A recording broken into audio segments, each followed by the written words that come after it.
Hello മക്കളെ, എല്ലാവർക്കും റേത്ത് തന്നെയല്ലേ? രണ്ടാമത്തെ നോമ്പ് തുറന്ന് അപ്പോൾ ആ ഒരു വീഡിയോ നിങ്ങൾക്ക് കാണിച്ചു തരാം. ആദ്യം തന്നെ കാരക്കാൻ വെള്ളവും പിന്നെ ഫ്രൂട്ട്സ്.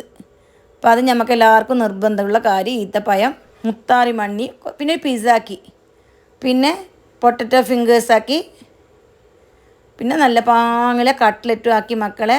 പിന്നെ നമ്മൾ പ്രധാനപ്പെട്ട ഉള്ളി ബജ, പിന്നെ ചിക്കൻ ഫ്രൈ, പിന്നെ സ്പെഷ്യലായിട്ട് മുഹബത്ത് കാ സർബത്ത്. ഭയങ്കര ടേസ്റ്റ് മക്കളെ. ഈ മുഹബത്ത് കാ സർബത്ത് കുടിച്ചെങ്കിൽ ഭയങ്കര ക്ഷീണമെല്ലാം മാറുന്നു മക്കളെ. എപ്പോഴും നോമ്പ് തുറന്നിട്ട് ഒരു ഗ്ലാസ് കുടിച്ചോളണം. എന്തോ ഒരു പാങ്ങ് തന്നെ കുടിക്കാൻ.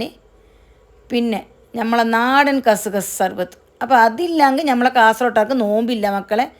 ഇതും അങ്ങനെ ഭയങ്കര ക്ഷീണത്തിനും തടിയിലത്തെ വെള്ളം പറ്റുന്നതിനും ബാറ്റൊക്കെ ചൂടെല്ലാം ആയിപ്പോയെങ്കിൽ അതിനെല്ലാം കുടിക്കാൻ പറ്റിയൊരു സർബത്താണ്. ഇസബ് കോലിട്ടിന്, കസുകസട്ടിന്, പിന്നെ കദളിപ്പഴം.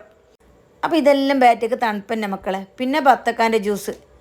അപ്പോൾ അതും അങ്ങനെ കുറേ തടിന്ന് വെള്ളമെല്ലാം പറ്റിയിട്ട് ഉണങ്ങിയിട്ട് പോയിട്ടാകുമ്പോൾ നമ്മൾ വെള്ളം കുടിക്കുന്നത്ര നമുക്ക് നല്ലത്. അത് ബത്തക്കാൻ്റെ വെള്ളം നല്ലൊരു ഗുണം തന്നെ. അങ്ങനെ 3 ജാതി സർബത്തും ഇതവിടെ റെഡി ആയിട്ടുണ്ട് മക്കളെ.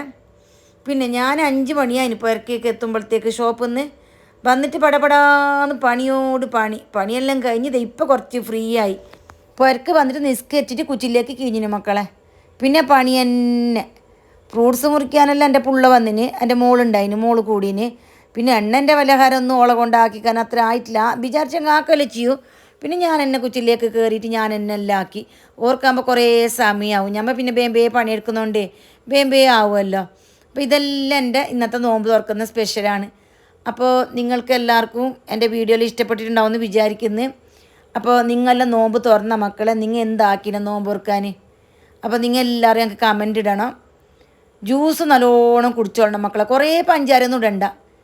പഞ്ചാര കുറേ ഇട്ടിട്ടായിട്ട് നമ്മൾ കുറേ കുടിക്കുമ്പോഴത്തേക്ക് ഇനി വലിയ ബുദ്ധിമുട്ടൊന്നും വേണ്ട. ഞാൻ വളരെ സിമ്പിളായിട്ട് ഇന്നാക്കിയത്. സമയം ഉണ്ടായിട്ട് ആകെ 1 മണിക്കൂറല്ലേ ഉണ്ടായിനെ. ഈ 1 മണിക്കൂറിൻ്റെ ഉള്ളിൽ കറിയും വെക്കണം, അപ്പവും ചൂടണം, എല്ലാം ആക്കണ്ടേ. എന്തെങ്കിലും ബേബിയെ 3-4 ജാതി ആയിക്കൊണ്ട്. പിന്നെ മക്കളുണ്ട്, മാപ്പിളയുണ്ട്, എല്ലാവർക്കും നോമ്പ് തുറക്കാനും വേണ്ടേ. ഈ കാലത്ത് മുതൽ മോന്തിയോളം ഇങ്ങനെ പട്ടിണി കിടന്നിട്ടായിട്ട് നമ്മൾ എന്തോ ആക്കി കൊടുക്കാണ്ടിരിക്കുമ്പോൾ വലിയ ബേജാറല്ലേ. ഇനി കുറച്ച് ഓതാനിലുണ്ട്. വീണ്ടും കാണാൻ. ജസാക്കല്ലാഹ് ഖൈർ.